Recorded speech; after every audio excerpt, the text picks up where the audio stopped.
जनकपुर वासी के किशोरी जी के तरफ से बहुत बहुत आशीर्वाद संग हम प्रणाम करै छी।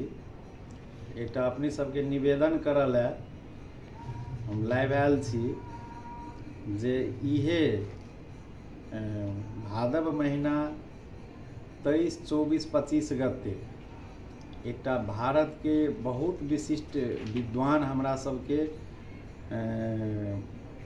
महात्मा स्वामी सच्चिदानंद जी सरस्वती जी महाराज जनकपुर धाम में हुनकर आगमन है।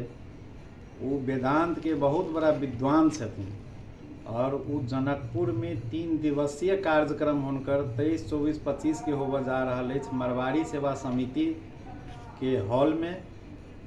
हम जनकपुर वासी से आग्रह करब जे एते बड़ा विद्वान छथिन जे शर्तरार्थ से किनको अपनी सबके धर्म, अध्यात्म और संस्कृति के ऊपर कोनो भी संशय भीतर में हमरा सबहक आध्यात्मिक संशय है, उ सब गोटा हुनका लग में क्वेश्चन राख अपन प्रश्न के जरूर उत्तर उ देता आ सब गोटा के आध्यात्मिक ज्ञान और चेतना और धर्म संस्कृति के सेहो प्रवचन सुनेता।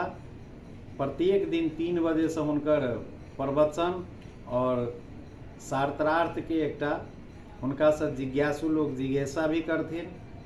ई कार्यक्रम विशेषतः राखल गेल छै। एहिमे हम नगरवासी तऽ छियै, लेकिन संपूर्ण मिथिलांचलवासी, देशवासी, विदेशवासी सबके हम आग्रह करब जे ई विशिष्ट विद्वान के मुखारबिंद से अपन संशय दूर करऽ हेतु अवश्य एहि कार्यक्रम में पधारि कऽ अपना के सहभागी हो और पुण्य के सेहो लाभ लिया। जय किशोरी जी, जय सिया राम।